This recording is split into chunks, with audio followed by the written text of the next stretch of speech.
Start however you like. Just to let you know, Hughesy, Jack might pull me up a little bit. I've got a feel. I tend to wheeze. We get complaints through from people. What are the odds of that? Look who's ringing me. That's Joey. Andrew. Joey. Have you seen Baby Brother recently? I haven't seen him for a while. He sort of just skims across society, doesn't Yeah. he? It's a busy period for him through Origin period. Well, apparently, yeah. In fact, it's so busy, oftentimes he has to have 2 weeks off work after it and go to the Maldives to surf. Yeah. I mean, it's hard work. People think playing's hard. I mean, commentating, that's where the action is. Hughesy, this is an incredibly busy couple of weeks for you. So what's a week entail, the week leading into the Beanie for Brain Cancer? Yeah, lots of great support, Matty, first and foremost. The NRL tidal wave of support, which started about 7 years ago for Beanie for Brain Cancer round, really lifted us to a new level. It was just amazing. So, yeah, just I go to schools, I go to workplaces. There's a lot of schools doing beanies, which is great. I do. Beanie on. Yep, looks good. Looks good. You ever thought about bringing out a Mark Hughes Foundation do-rag, maybe? Mate, it almost looks like one right now. You might want to retry that, Cobber. Maybe spin it around a little bit as well. How's that, Jake? There we go. I did think of the balaclava range. Oh, that'd be really good. You might have a few problems coming up on the an NBN News. Lots of brand awareness. Oh, yeah. God. But yeah, lots of great things getting done. And the NRL, it's just amazing. So, getting to appearances, getting to games on the round. The networks all get behind us. It's crazy, but good crazy. How many people are you employing now, Hughesy? We have 4 part-time staff, which I'm very proud of. I'm a full volunteer.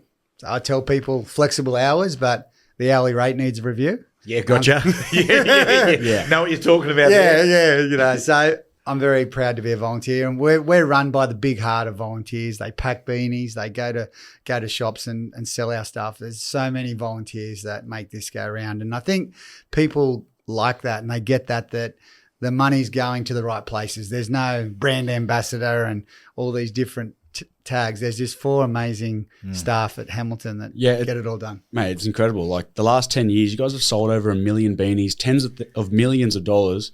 And the big thing is in rugby league too, everyone gets around it. Like, I've played 20s, reserve grade, all sorts of grades, and every grade during that week always chucks their beanie on, no matter what team they are. It's a really proud round for rugby league, I think.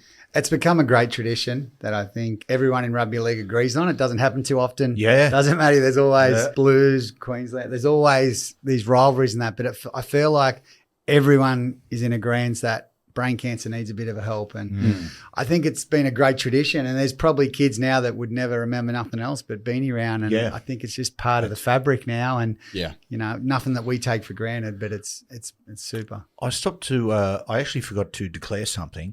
Is that Jack Johns he's away from behind the edit suite and cutting up. He today is gone from producer to star of the show. Younger bloke, Cooper Hughesy, is in Darwin. Cooper who? Yeah, exactly, Cooper Werner. And he actually, mate, he is filthy. He keeps calling Jack and I going, listen, make the conversation with Hughesy just short and just talk on like the Beanie for Brain Cancer. Don't talk about his career. Wait till I'm back and we'll do it. I said, no mate. Deep dive. Let's do it. Let's dive real deep. Yeah, he's filthy. He's got massive FOMO. Like, you're one of the favourite guests as well, Hughesy. One of the blokes that have known us since we were kids. So, Well, funny, Jack. I was thinking this morning that we won the grand final in 97. Then I feel like it was a week later we had Jack's Wet the Baby's Head. That's right. Yeah. Yeah, we did. So we all gather at the wash tub, was it? I can't. I feel like I'm not There's sure. a few which in one New it Year. was. There's a few Those pubs. blurry times. Yeah, it was. But we all assembled, big celebration. I remember I had to work the next day. I went massive night and I was working at Tube Makers. The boys all hid me away and tucked me into a little room and I had to sleep. So I celebrated. I celebrated you. We celebrated you pretty hard, mate. Oh, thanks, mate. I really appreciate it. It surely wasn't like fantastic grand final he's won only a couple of weeks earlier, was it? No, that was in the background. Yeah, it was in the background. Yeah, but 10 days earlier, Jack. And you know, for people who listen to that, what you just said there is highly unusual these days. Well, it just doesn't happen. You play a grand final, and then a few days later, you got to go back to work in tube makers and let people know tube makers was like the steel industry. Yeah, sure was, Matty. And Darren Albert was the same. He was an apprentice electrician, and I was a fitter and turner.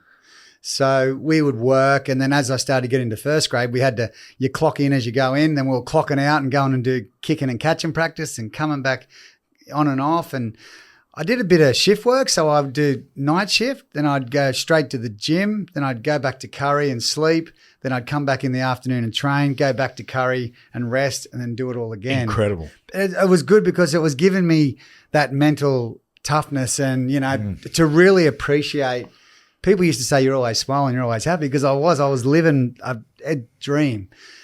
And it was the dream was a long way away for a fair time for me, but then it had changed really quickly. But I was getting ready for work life, which was a fitter machinist, an average one at that, but that's what I was doing. Now, what was the reaction when you and Darren Albert, who was the hero and that scored that final try, Yeah. what was the reaction when you boys walked back into the next shift after winning the grand final? Look, it was, you know, this is a tradesman, you know, just blokes, blue collar blokes. They loved it. You know, we had hundreds of blokes and they were, you know, just having fun with them and talking about it, and they all wanted to know about it. And I still run into these blokes now, and they all say, hey, we work with you at Tube Makers, how's Albie and all that. And it was really great times to be right in amongst the community. Yeah. You know, whilst that rugby league bubble was there, but I was still in that. Yeah. Well, Jack, Danny, my late brother-in-law, he worked with you at Tube Makers. He always used to say all the time, saw Hughes again today, because, mate, he was a minimalist. Yeah. Danny was the sort of guy, I loved him because I've never met a person who was so comfortable in silence. And he just come in, he just walked in and said, mate, want a beer or anything down here? Nah, I'm sweet. And as much as big a conversation I had was like, been working with Hughesy lately. Oh, yeah, Dan, how's he going? Bloody good bloke, Hughesy.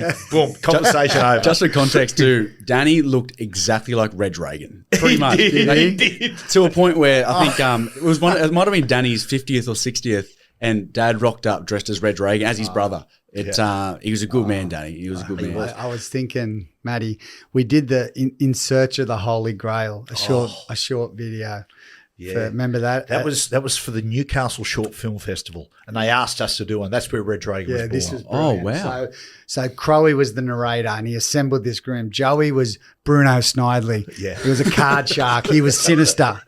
He had this big moustache, a real sinister character. Then there was Reg, a throwback to the '80s, and there was me and Matt Gidley were two sailors on shore leave. I think. Anyway, we're all searching for the Holy Grail, which was the obelisk. Optus Cup. Yeah, that's right. We had that. We just, so that was hidden away, and we were going through Newcastle searching for this piece of. And we had to put all our own soundtrack on, so we had Stevie Wonder and different songs. It was so good. But Matty walks into the pub. And I think this is where Reg might have started, and he just come up with this great dialogue. I'll have some crisps, VB, and some rollies, please, Dale. This is brilliant. Hey, Dale, how you going? Could I get a 2 years old, a packet of smokes, and a packet of crisps? And Reg was born, and then we're filming all this stuff. It was so fun, but I think that just showed the great fun we used to have. Where did you hide it? Where did you hide the cup? The obelisk is the highest point in Newcastle. We just it was going to be planted up there, and we just filmed as we went up there. So someone could have went past and stood at the obelisk and said, "Holy fuck, yeah, that's the grand final trophy." I was about to say, I hope someone's guarding it at least. Oh, yeah. Hughesy, okay, just I want to ask you this question, Hughesy, and the diagnosis originally, and I can imagine you've said this a million times, but people will be listening to this story for the very first time. So, mate, you're flying, life's going fantastic.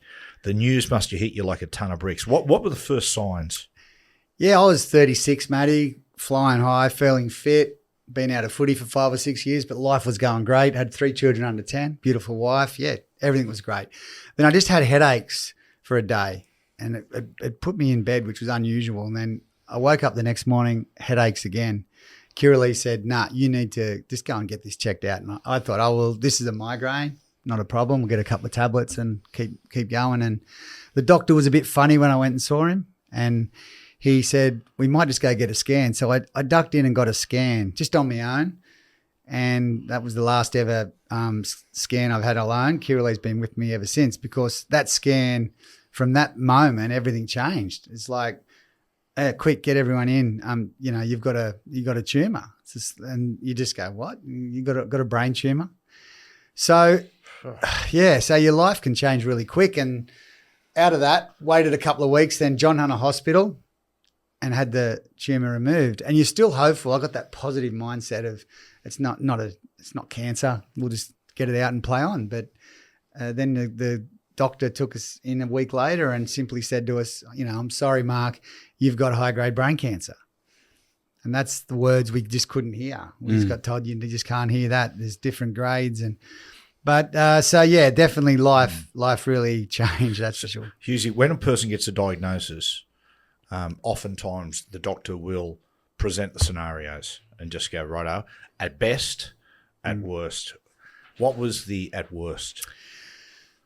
We had to say that get your affairs in order. You need to sort that out. There's just no guarantees here with what you've got. It was pretty tough, and knocked the stuffing out of us and Kiralee. So we went and saw the experts, some other people in Sydney who were top of their field, and they gave us a bit of hope with a few readings out of my tumour that they said, hey, there's some really good hope with this. We're finding this percentage of this, or, there's all these different readings in a tumour. So, yeah, that just gave us a bit of hope, and that was enough for me to sort of pick up the ball and start running again. Oftentimes people, I think, at their most difficult moments, or, I've heard people say when they're put in a life-threatening situation, like you were, they have moments of just perfect clarity, and how they look back at their lives and whatnot. Were there any moments like that for you? You do a lot of thinking, and whether it's forward thinking or thinking back. So you do reflect a lot, and I had a lot of time to reflect. You can't drive your car for 8 months. You're not leaving the home too often. So you're doing a lot of reflecting and thinking. And it was, I was certainly grateful for the life I'd had, but I just love life so much. I just wanted to keep going and do a lot more of it, So there was a really anxious feel about it, really, really anxious. So it was a really just tough time, and that's the way your family and friends, they all react different, and it knocks them around as well. So your whole life gets flipped. And sorry, Jack. And Jack just dropped his notes. Oh no, you're right. Mate, feel free to pick them up, brother. No problem. I've got to memorise, mate. Okay. Actually, I do actually have something for you, Hughesy, because something similar. Like I've had a few beers with your son Zach, your eldest. He's a good fella, and obviously that night I had to take care of Crowie more than Zach, but. Yeah, I always think about these sorts of things when people get bad news like this. Like Trish was diagnosed with cancer 2012, and she always says now, and I look back on it, and I would have been around a bit older than Zach. I would have been about 13, 14 at the time. And she always says I got quite intrinsic after that, like through that period, especially when she was going through chemo and whatnot. What about Zach? Like, as the eldest of the family, got Dane and Bonnie as well. Like, did he wear a lot of that? Yeah, he was only young, but he was having a little bit of childhood epilepsy at the time, and that was bringing that on a lot. So there was a lot more of that going on. We rang the ambulance a few times. Just everything was happening at once, and I think it was the stress and the strain of what it was going on would have caused a lot of that. So, but then the kids were a bit younger, and then I quickly, the positivity and the way I sort of conducted myself helps everyone around you. And I wasn't kicking stones. I was, getting ready to launch into a charity and fight back. Hughesy, just lastly, before we move on to some of the good times and stuff that we've done through the charity, like the treks, status quo. You've gone for scans today. How's things? Yeah, got a great scan. I'm so grateful. I have one every about 4 months, and go down to the specialist and you get that done. So yeah, it's always a relief. And I'm 10 years down the track. I'm so blessed and lucky. There's so many that don't get the opportunities that I get. So I'm feeling fit. I'm feeling, energized. I'm here for a reason to really keep kicking on and helping make a difference and give hope to people with brain cancer. And with the NRL community behind us, that's what we've done. We've given some real hope out there. Can I ask you too, like you've done so well, like 10 years on, it's pretty incredible. Do you have any tips for people out there that might be going through it that, you know, changes to your lifestyle, minimalistic sort of things that always help you in the day-to-day? I think simply, I like to say, it's make today count, you know. Don't worry about down the track. You can't change yesterday. So just try and do your best today to make the best day you can today. Then wake up and do it again. But if you're continually dwelling on the future or worrying about what's happened, it's going to wear you down. So I think that's just a nice, simple. That's interesting what you say there too. Like, do you think that if, you know, it can be positive, it can impact you a lot more negatively if you have those negative thoughts, whereas you've had a very positive outlook? Do you think that positive outlook's actually had a physical impact on you? Oh, for sure. You know, I've looked up on it, and we become our thoughts. So if you're always negative and down, you're going to become across that person. So I feel like you need to control your thoughts a bit and really try and focus on being grateful, happy, positive, and makes a difference. Well, I tell you, Hughesy, through the foundation, you've had plenty of good times, one of which is every single year you've done the treks with the players. What are you doing this year? Yeah, we're going to go across to Kokoda. We're going to walk across and back. So it's going to be huge, Matty. So it's about 200 Ks. But the thing about Kokoda, it's either up or down. It's either muddy, it's either hot or really cold, really hot. So, yeah, it's going to be a great challenge. So that's our big one. You know, Chief and Billy Peden came up with the idea of challenging ourselves whilst raising money. And it's been typical amazing. of those two blokes. Yeah.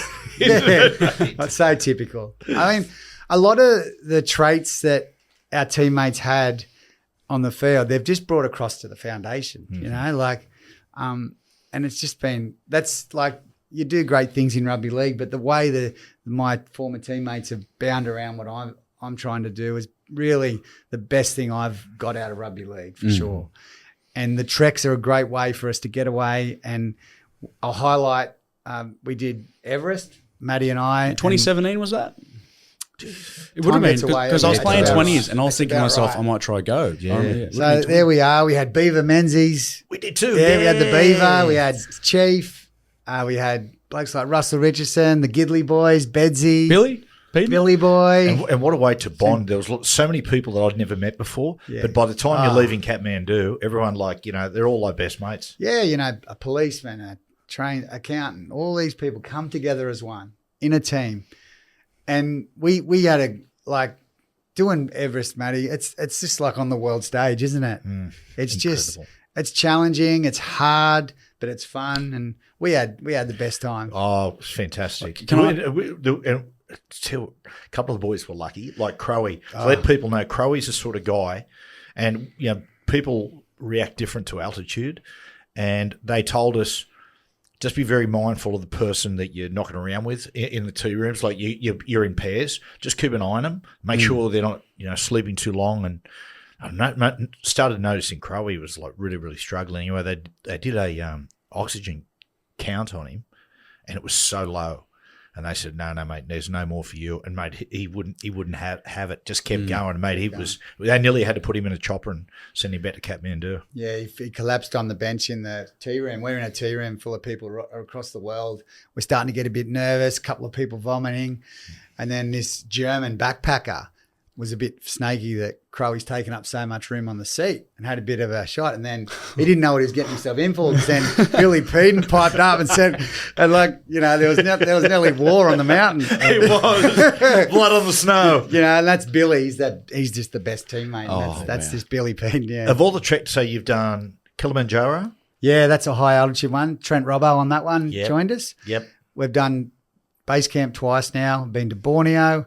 We've been to... where else? Oh, we did Vietnam last year. Oh, yeah. On a bike ride. That was just brilliant. Was it? We went in these villages, winding our way through, and they're saying they hadn't even never seen white man in the flesh. Really? But they're so happy sitting on their dirt verandas and stuff.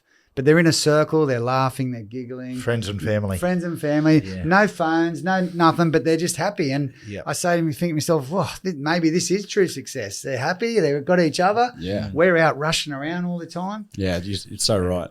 You learn so much on these trips. Those crazy locations too, can I actually ask you, which is the worst airport? Because I know Kathmandu's got a really bad rap as one of the world's worst airports. Yeah. Well, I think it is. well, I tell you the one, I reckon, Hughesy, when you land to do the trek, first place. Lukla Airport. It is. It's a shocker. Terrifying. Really? Describe it to me.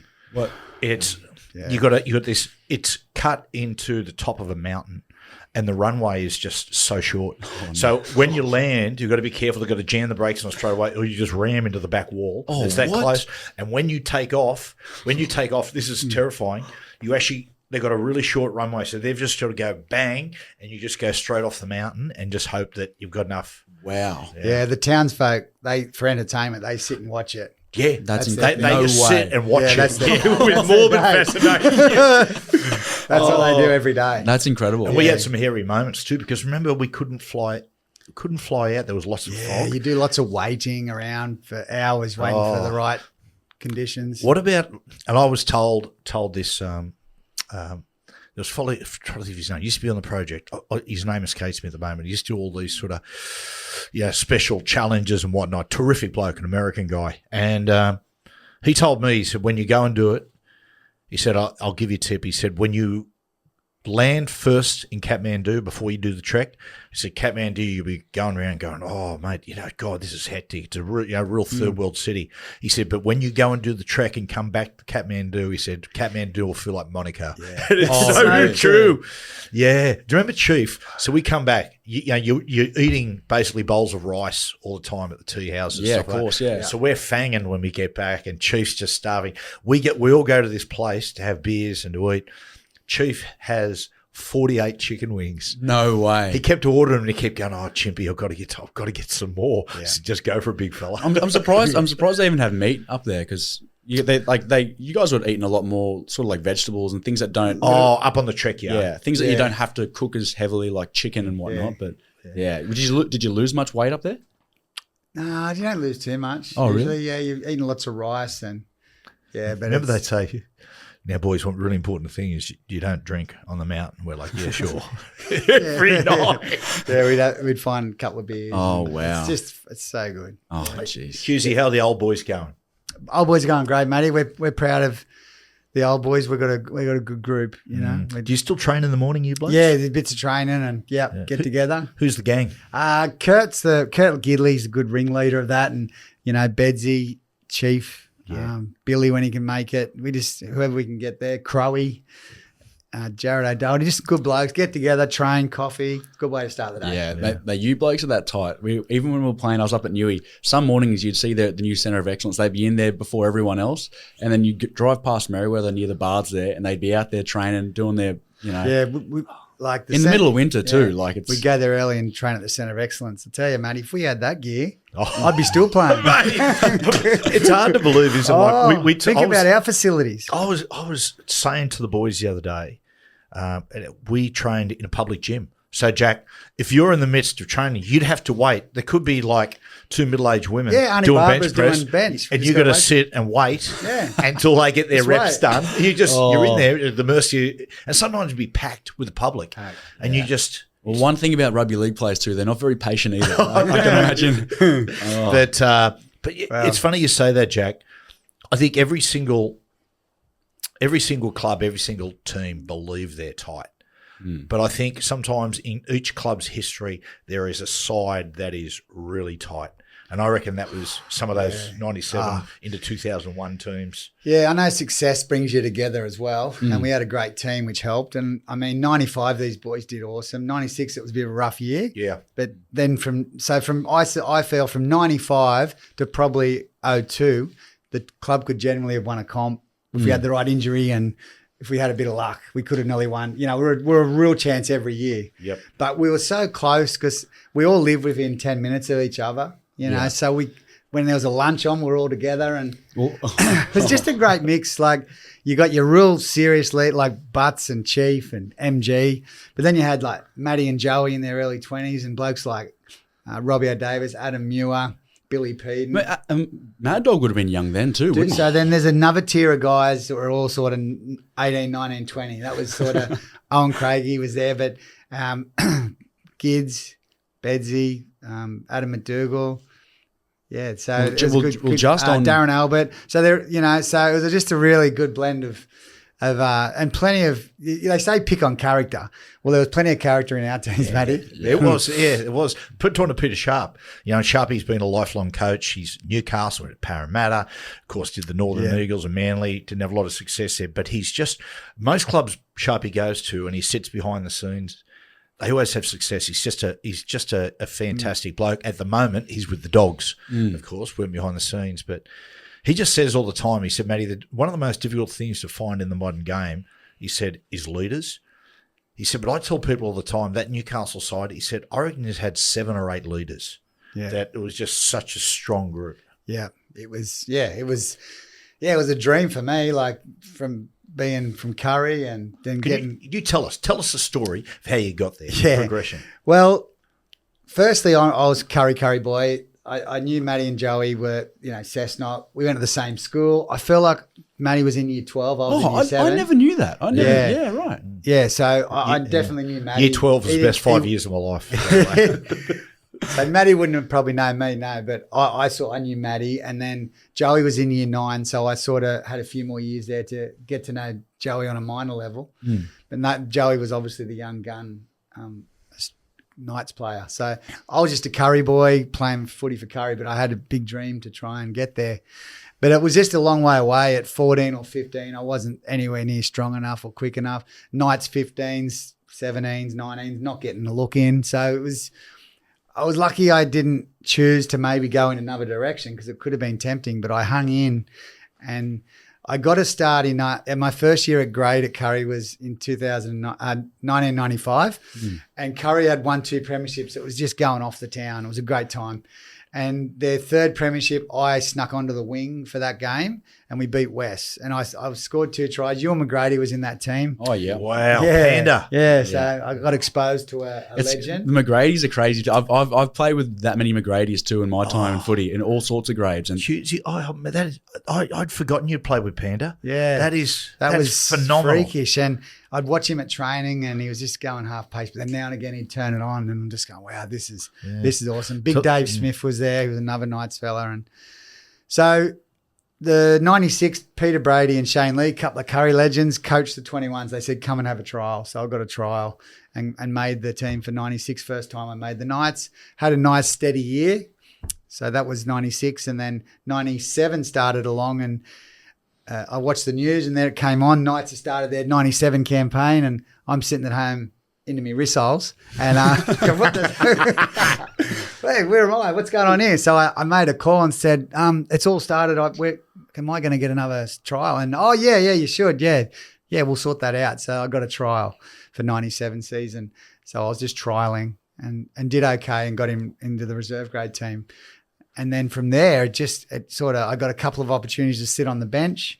And then round 15, we played the Roosters. It was a rainy Friday night, Matty. It came down to the end. We had a drawn game. But I just remember the extra noise in the crowd and the extra intensity in the game. Yeah. And I just thought, wow. And I think someone roughed me up. I think it was Ivan Cleary. And I thought, how good's this? So, yeah, it was just, a dream come true. And we talk about Ivan and Nathan, of course, synonymous now, how cool they are under pressure. That's a perfect example, Jack. It's ankle deep mud, just pissed down for days. And we're leading them 10-4, and it's literally about 30 seconds to go. Andrew Walker, one of the halves playmakers for the Roosters, as he does, he did a little chip over the top, double chip, and all of a sudden they scored right on full time, right in the corner. Right? Wow. So it's ankle deep mud. We're leading 10-8. We're standing behind the try line. Ivan Cleary takes the ball, and as he's putting it on the mound, we're saying some fucking awful things. Just fucking giving it to him. He didn't even blink. He just went back, came forward, just kicked it, looked over and said, fuck you guys. Wow. Yeah. Oh, I've actually seen that footage. You played it on the show before. There is footage, yeah. Mate, how much further after was it that you started living with Bedsy? Oh, that was about 99, 2 or 3 years Oh, right. later. Yeah, so a bit after. Yeah, right. Yeah, so I was just finding my feet in 97, getting opportunities with these blokes. I think I was roomies with Matty early days, away games, so that was always good. Oh, yeah. I remember that. I was thinking about that the other day too, and I was thinking, I think one time, Matty might remember this, but I got to sleep early, and I popped up, and I've gone, have you got a problem? Have you got a problem? Matty looks at me and goes, sit here. I lay down.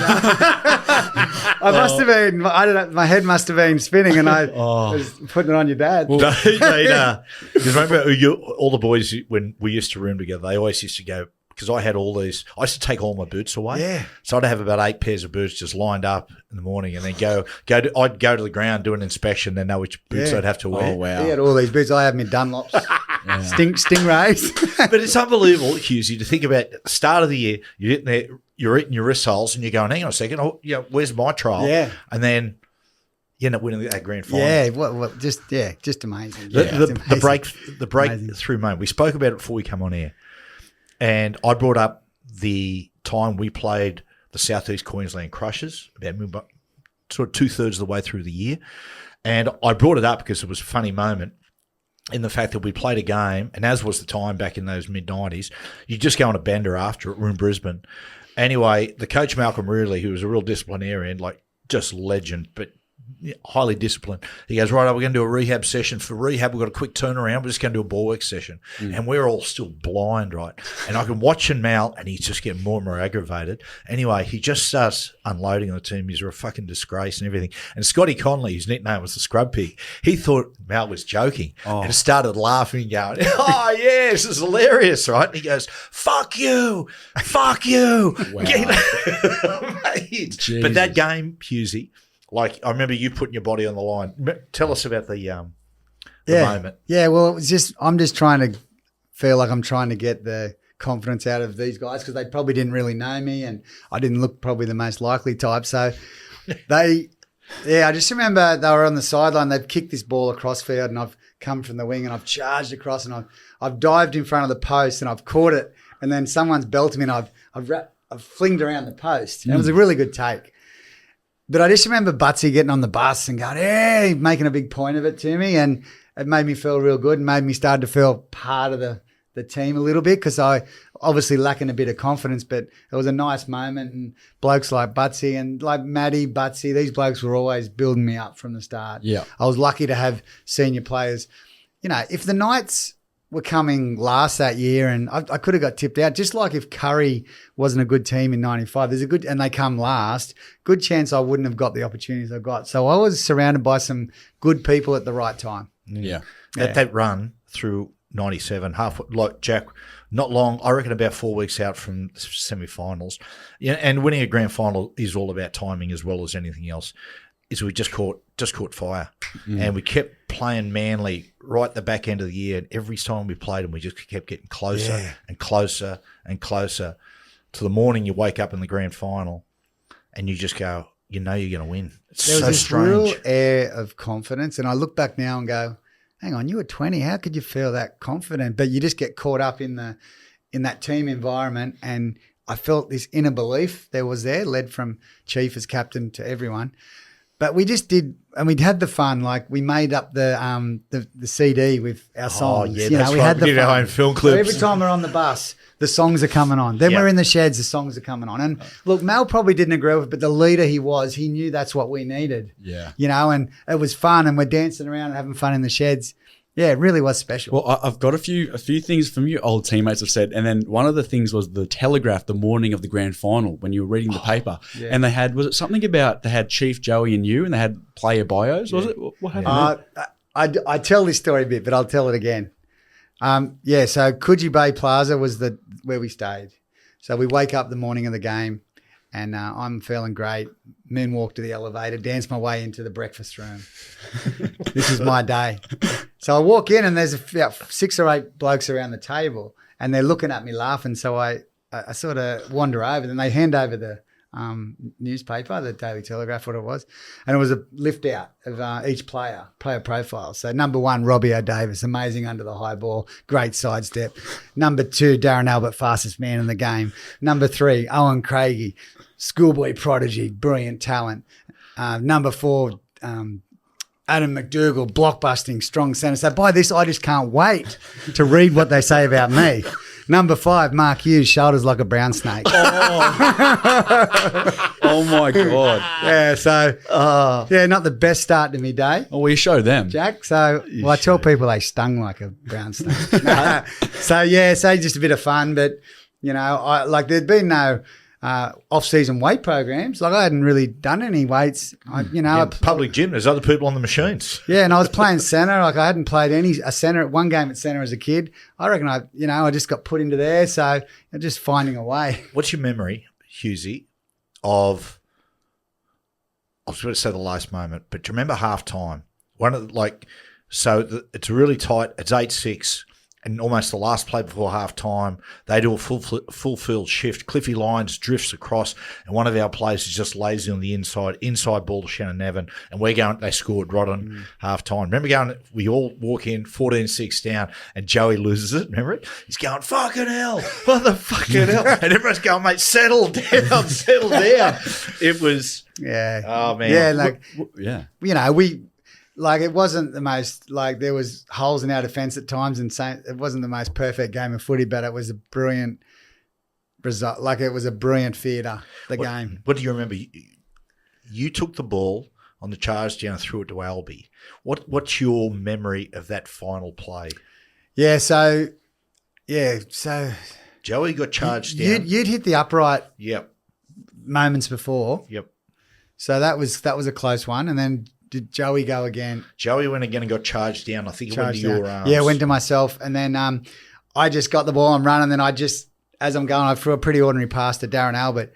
He gets tackled, 5 metres in. And then, so then from there, I race to the short side. Joey gets into dummy half. Matty wants the ball. Hopper at marker. It's Hopper at marker. Yep. I tip Joey off. That that it's on down the short side. He has a bit of a glance. Matty's screaming at him this way. On my call, he's come down the short side. Now, just remember, this play propelled him to an immortal. Yep. And I made the call. You made the call. Where's Mike? And he throws the dummy to you. Yeah, and then he just refuses to give me the ball. Just this, you watch. He does these stupid little dummies. That might have been your chances of immortality. I only had Spud coming across. Yep. He would not get that in you. I would have been too strong for It should have been the Mark Hughes grandstand. Albie didn't pay for a beer for 2 years in Newcastle. I did the calcs. I would have saved 150 grand back then. Well, that try save of the week before too. That's on everyone's highlight.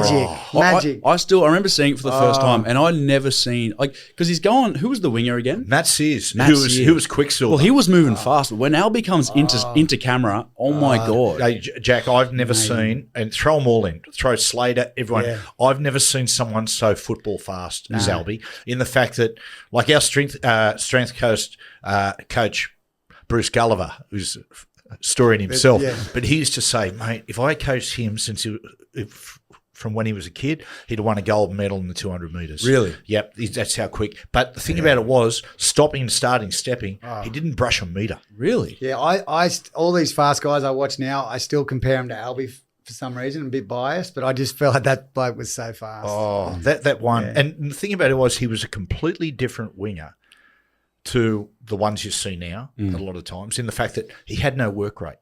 Like, just before the semi-finals, there was a blow-up in a team meeting because Albie had the forwards were blown up, I suppose rightfully so. He had one run for 2 metres.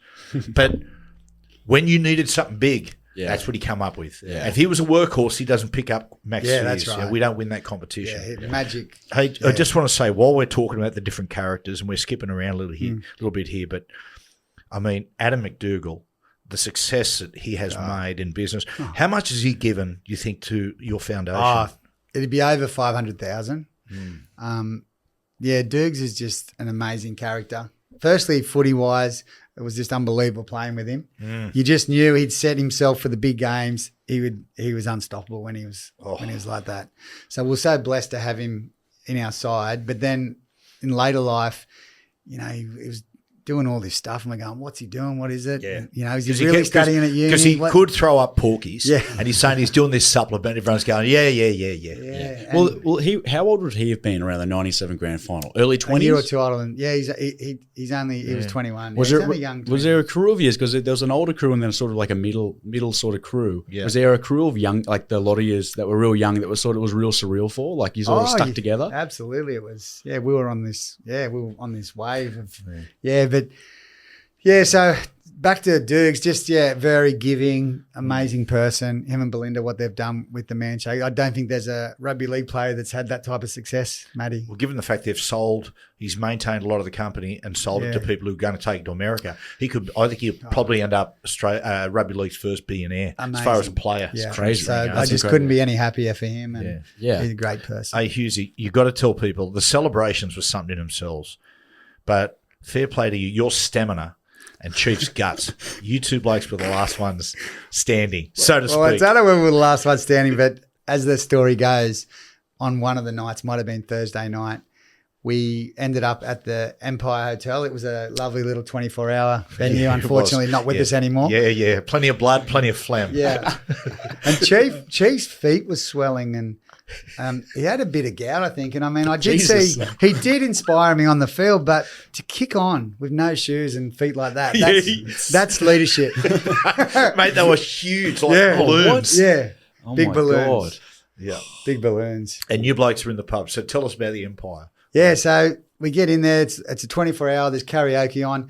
Chief gets on a stool right in front of the men's toilet and gets on there and has a bit of a doze off.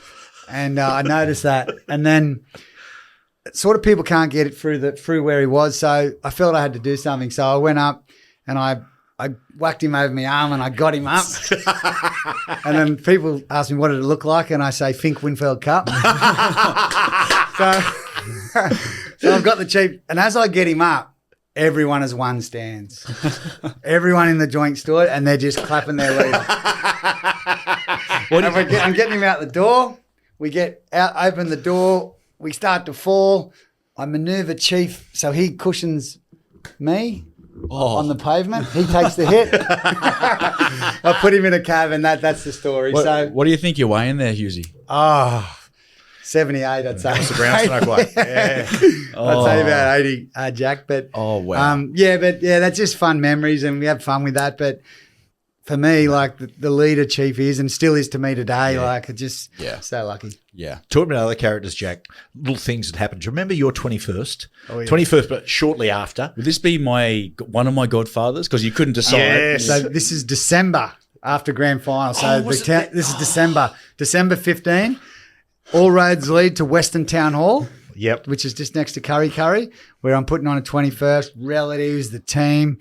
So I'm all excited yet nervous. So everything's coming. So then the boys turn up. I'll just do the first one with my present, my gift. All right, here we go. What's this? So there's this newspaper wrapped around this tall thing. It's about this high. And Matty and Butts and Crowie, or I think it was, they present my present. So I start unwrapping it. And there's this big, skinny giraffe. The boy said that reminded me of. So that was my Prezi. But the giraffe didn't last too much longer. It didn't. It was Crowie doing the twirl over his head. I think it fractured his neck. But so Adam Muir, of course, you're one of them, one of your godfathers. And what had happened? Our skills coach / he had a million roles. Steve Dunstan, the Swede. I remember Swede used to always he was almost like the cheerleader, involved with a bit of good skill stuff, right? But he was always morale to the point. But he used to take it upon himself sometimes to sledge the opposition. So we're playing North Sydney one day, and Greg Florimow's there, who's a legend flow, and he's about to walk down in the sheds, and he just goes, and Swede goes, "Hey, Flo." He goes, mate, the loser's shed's when you get to the bottom on the right, but you're more than aware of that. You've played here for 20 years, right? And he was known, Swede, as he used to carry the ghetto blaster everywhere. And Flo yelled out in the dressing up the grandstand, just press play on the boombox, you fuckwit. Mate, strength conditioners and more so the speed coaches, there's some different breeds out there. Well, Adam Muir had signed to go to North Sydney, right? So Swede had a yarn to one of our back rowers and said to one of our back rowers on the quiet, just trying to boost him up. It wasn't so much about Adam Muir, about Hertzie, Adam Muir's nickname. It was more about building the young guy up. And he said to him, mate, Hertzie's gone. That's all right. Forget about that. You just train hard. You could be twice the player he is. Oh. So word got back to Hertzie that he said that. So we're at Boozy's 21st, and Sweet gets up on stage and starts performing songs with this guitar that was like a family heirloom from his family in New Zealand, like treasure. So anyway, Hertzie gets up on stage and says, "Oh, mate, can I do a song?" And he goes, "Yeah, good as gold, hands it." And Hertzie just smashes the guitar. There were wood chips hitting the back of the town hall. We used him in the garden. Oh my God! Oh, hey, can I fast forward a little bit for Hughes? Yeah. See, my other godfather, Stephen Crow, actually asked me when I asked him. I said, "Oh, we got Hughesy on. I got to jump in for Coop." He actually asked me to ask you about 2001, your Origin debut. He mentioned that at the time it was sort of Bedsy was the one that people were going, it's very likely that Bedsy will be in the squad. And he said you couldn't have been a more supportive friend. But when the team was announced, you were in and Bedsy hadn't been chosen. He was saying he wanted me to ask you, what was it like for Bedsy? Like, he reckons Bedsy was nothing, like couldn't have been a more supporting roommate and friend at the time for you. Yeah, we had a great partnership, Bedsy and I. And in 2001, Bedsy was very big tip to be the hooker. So we played Saturday night against the Dragons. Joey went off. He got injured. We won the game. It was a really good game. But Joey said to me after the game, "Mate, you're a big chance here." But it's like, Joey, is it, boy that cried wolf type scenario where he's, he's got a bit of dukes about him. Yeah. So I went, okay, well, yeah, that'd be good. But I didn't think too much of it. So then we went to local league the next day on the cans, having a good day out. And then, sure enough, the phone rang and they said, you're in the team. And I was a smoky. So, it was amazing. I had to rush, get everything done, and Bedsy helped. And although I did say to him, "Mate, take all the messages." Back then you had your home phone because I knew my relatives and that. Take down the messages and I'll get them. So then he ended up, "Yeah, mate, I've done it all. There's a list, 100 long of names." And anyway, he lost that list. So anyone out there that's still waiting for a call, blame Bedsy. Oh, wow. But no, it was awesome, Jack. Because I never knew that. I actually thought Bedsy played before, but you played fullback that series as well. Yeah, that was 01. And then Bedsy didn't miss a beat after that. He got in 2002 and away he went. I've seen his the debut when he off the kickoff. That's one of the great Origin moments. Oh, man. Iconic. Yeah. Hughesy, Jack just touched it, 2001, the night's second premiership. How did it feel going from being a young bloke who was just like, I can't believe I'm here, to suddenly being someone who's on the cusp of a senior player? Yeah, how different was it? It was a different feel because I felt it was 3 or 4 years of hard work and training, and you certainly felt, I definitely felt more a part of the team. So it's still as much enjoyment and, it was still an amazing thing to be a part of, but it was slightly different to the 01 being the young kid just on the edge of it. But it was just a brilliant thing to be a part of. The first ever night grand final. We had the team in 2000, and Matty will know this, but we just didn't quite get there. We were winning 18-0 against, and we had like Butts, Matty, Pete Shields, someone else leaving, real senior players, and we felt 2000 was our window to really do it, and we just missed out. Yeah. So then it was a bit of a rebuild year in 2001. But out of the blue, we sort of put it together at the right time. You had a player like in Joey who suddenly emerged as the best player in the world. Yeah, by a way. And tell like Parramatta had broken all the attacking records that year. They were red hot favourites. There's a famous story about the grand final breakfast where you blokes were joking, having a good time, because it is a luxury being an underdog, and they were really tense. But particularly you basically started clowning around and were asking questions like you're part of the press at Joey. Yeah, there's been stuff said about that, but we had these big game players in like BK and Joey who'd done it all before, so they were our leaders, and it rubbed off on us, and we were having fun. And at the breakfast, just we were feeling good. We were just enjoying the week. So the media scrums there, and they got the players up the front, and I think it was Higgs, Billy, and Joey. Billy was club captain, I think, and Billy and Joey. So they're just getting questions fired at him. So I snuck into the scrum and fired a couple of questions to the amusement of the boys that were watching at the back. But it was just simply like, because I think Butsy was the captain the year before, so it was like, "Oh, Michael, at the start of the year, a lot of conjecture for captaincy. lot of talk about Mark Hughes. You ended up going with Andrew Johns. Do you regret that decision? And Hayes looked and, no, then he caught it under was me, and he said, "No, I definitely don't regret that." Easy. So, but it was just fun. It was good fun, and it was just part of the week. And like I said, we had Ben Kennedy, we had Joey. They were at the top of their games. Yep. Parramatta had a great team. Great team. Can I ask, what was Hagues like as a coach? I haven't heard too much about him as a coach. Yeah, so it was interesting. We had Mal, who was inspiring and a real leader. Then we had Warren Ryan came in for a couple of years, more the educator, real, footy brain.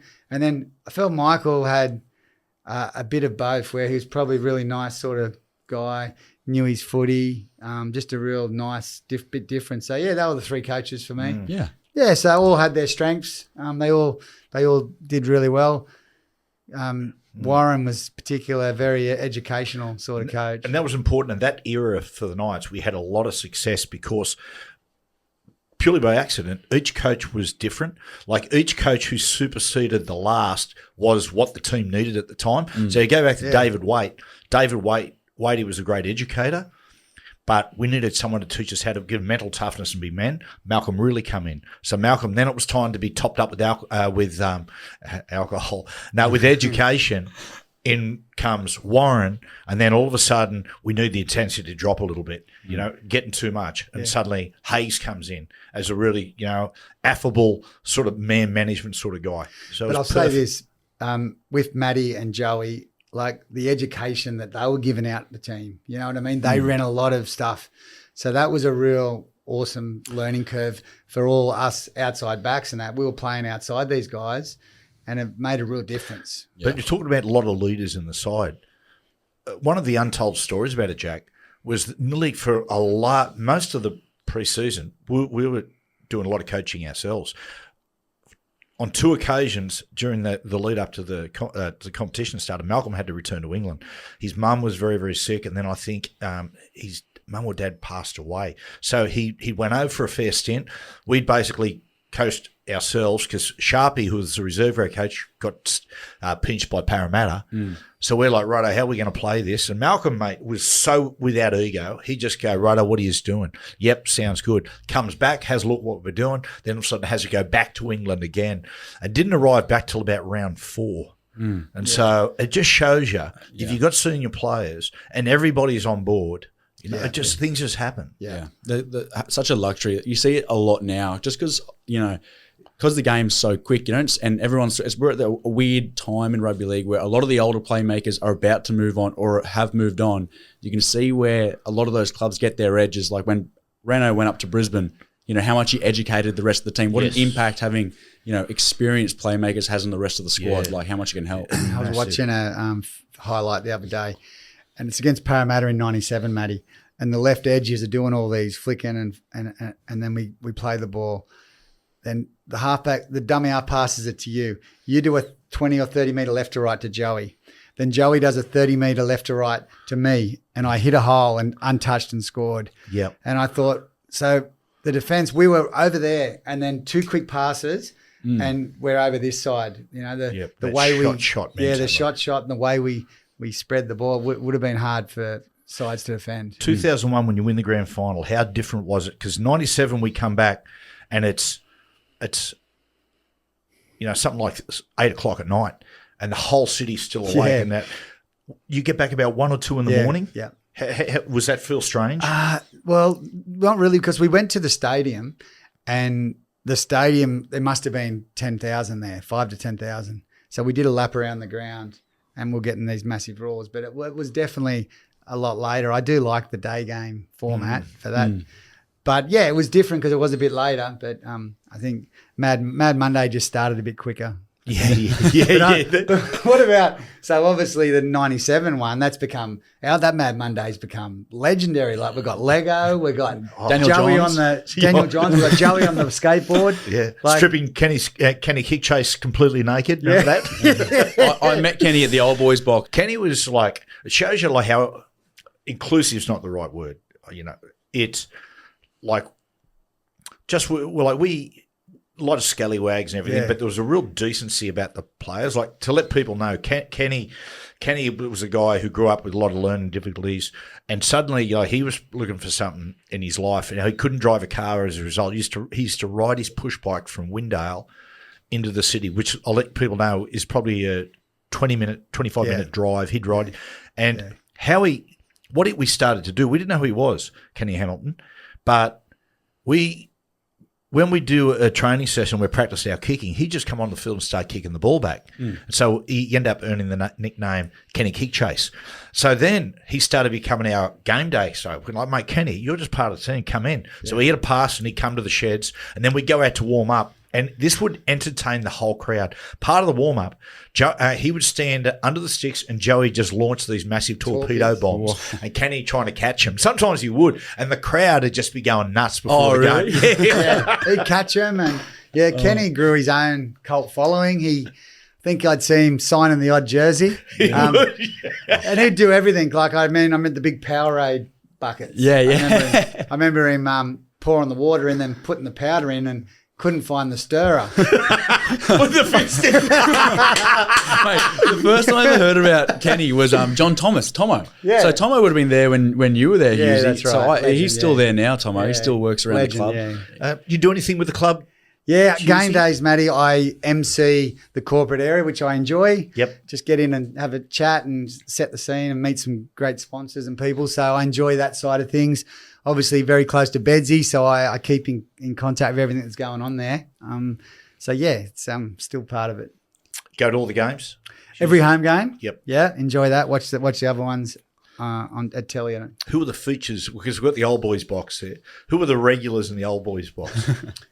Who are the regulars? Or do they do shift now? We try and shift it around and try and share it around, and we get them there. And so now the old boys it's a good, strong group, and I see that other clubs are doing a good job with it now as well. I think it's important to keep these ex-players together and give them some purpose, and definitely. I think it's great. Yeah, I need to ask you. I've been teetering on it. The house you and Bedsy lived in. Can you tell me about the bar? The bar. So Bedsy was living on his own, and I said, let's just move in together.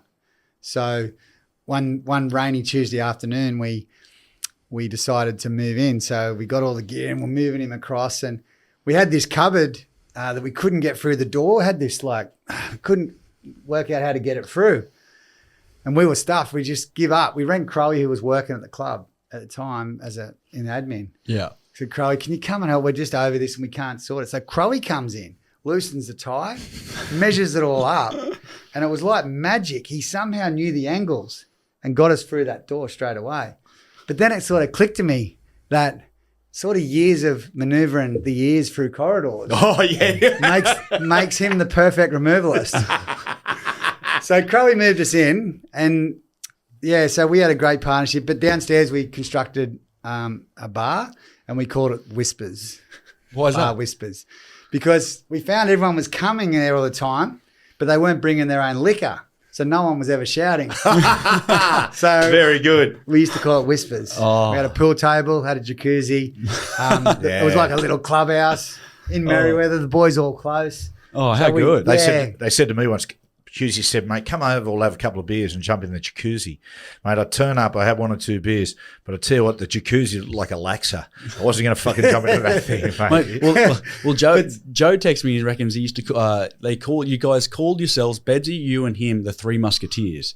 And he asked me to ask you, Joe, about the Darwin trip you did. Was there a trip to Darwin? Yeah, we went to Darwin a few times spreading the rugby league gospel. So Joey, myself and Bedsy, and just had great time, just hot weather, having fun. Bedsy met Chris, his wife. That's right. I've heard that in story. a nightclub. But we had great time doing that. Yeah, but Bedsy and I would drive Joey to training a fair bit. His lordship couldn't drive, so we used to chauffeur him. Yeah, mate. Mate gives a lift. And then he's the sort of bloke, Joey, that you'd be driving to training. You've driven that road a million times, but he's still sitting there telling you which way to go. Go left here. Go left here. Yeah, mate. Yeah. Tell them the story, right, Hughesy, the trial game. went down to notoriety where you went and played a trial game, and Joey said to Bedsy, "Mate, don't worry, you don't have to play." I wasn't there for that one. Yeah, but that was in Brisbane. In Darwin as well. Yeah, and they had a trial, and they weren't playing, so I think they had a 2-day long drinkies. Yeah. And of course, talking about benders, your wedding. Who could forget about that? So the boys the night before. The boys got a bit excited. My wedding party was my brother, my mate Macca, and Bedsy and Joey, and we were having fun. And I went to bed, and the boys just stayed in the house and drank a bit longer than probably most grooms would. And anyway, it was a fun day. It became a bit of a legendary day. Hughes rang me and goes, "Mate, you got a suit?" And I went, "I haven't, but I can get one." He goes, "Mate, because these two blokes," he goes, "I don't know if they're going to be able to make it." We're about the wedding. And, mate, the anticipation, because we knew Joey could sort of hold himself together. But, mate, Bedsy completely loses his shit. And everyone's waiting at the church, and everyone knows it's gone around. Anyway, the car turns up, and we're going, "Oh, here we go." Poor old Bedsy, mate, he had to be dragged to the altar. Normally it should be the bride everyone's looking at. Poor old Kira Lee got put to the side. But just fun times. And Joey, he's always done anything for me, and very grateful for the friendship. And we lived close, so we had lots of amazing times, lots of fun, but also lots of success. And it was just because it's a very unique thing in Newcastle. Like people at other clubs don't realise it till they actually come to Newcastle. I had a chat with Tyson Gamble about this when he first come to the club, but everyone lives within, even if you're a little while away, it's within 15 minutes of training generally. So everyone lives so close together. You're always around each other. You don't see that as much as at other clubs. Maybe clubs that are similar, like Cowboys up in Townsville possibly. But it's a very unique thing to have at a football club in the NRL. Yeah, very unique. And I think if you go to another club, you experience of it, you realise how good that environment was and is, and it was a great time. Yeah. Jack, got any other stories there we throw in before we bid our dear friend farewell? Well, I actually had a little quiz prepared for you, just 3 questions. And I didn't want to. I was going to do a game where it was rattle off your list of teammates, but you're too good a bloke. I know you don't want to. I put them down. That game was coming. Yeah, but I'm not. I was picturing. I know. I won't who's do your it best to teammate, Matty or Joey or Bedsy? Is that the game? I know how much you. I know how much you love your teammates. I'm not going to do that to you. But I only finished on the second question. This is for a funny reason, actually. Game 2 in Sydney, the Blues returned serve 26-18. You guys won in front of 70,000. You were playing fullback. Who was the debutant that game? For New South Wales? For New South Wales, yes. Sorry, your forward pack. Good one. In the forwards? Yes. Mark O'Mealy? It was Ogre. Now, to fact check this, I actually text Ogre and just to check it. He goes, "Yep, that is correct. I think I've still got the most meters recorded." he proceeded to send me a photo of him celebrating someone's try and then sent me the stats from 2001. He's all-time, Ogre. He's all-time. I think from memory, we'd had a massive night. We were having a massive night, and the paper was in the pub, and it was a big article on Ogre being off the drink. And I cheersed him. Don't you love those ones at the start of the year? We always goes, "Oh, mate, he's off the drink. He's never looked fitter." Hughesy, where can people get the beanies? Yeah, so best place is Lowe's right across Australia, selected IGA, selected Woolworths, or online, or most of all, come to the games across the beanie round and grab your beanies. Get on the Mark Hughes Foundation website. We'd love your support. Yeah, that's at markhughesfoundation.com.au. And the business, the gym, if people are heading up to Newcastle? Yep, so we've got Airlocker Qatar if you want to come in and do an Airlocker session. Yeah, we've done a few. It's great training, really good training, especially if you're going to go on something like a trek as well. Cooper came in the other week. And I heard that he wasn't as good as the older bloke. I heard he disgraced himself. Yeah, I think he got a bit sick, Coop. So. Isn't it funny? Everyone will be in there going, "Oh, mate, here we go. We've got an ex-bloke recently retired NRL player." Yeah. And he's the one vomiting. He's the vomiting. And the other thing I'm doing, Matty, I'm doing corporate speaking and stuff for corporates. So if people out there want to hear my story, I'd love to do that. It's something that I'm passionate about. Yeah, I've heard you give a couple of those talks. It's fantastic. Yeah, unreal. All right, Hughesy. mate. Thank you very much, Hughesy. This has been a pleasure. Cheers, mate. Thank you, Jack. Matty. Hughesy, always great to see you. Thanks for everything, mate. Well done. I really appreciate Good it, on boys. you, comrade. Thank No you. problem. Thanks, Cobber. Yeah.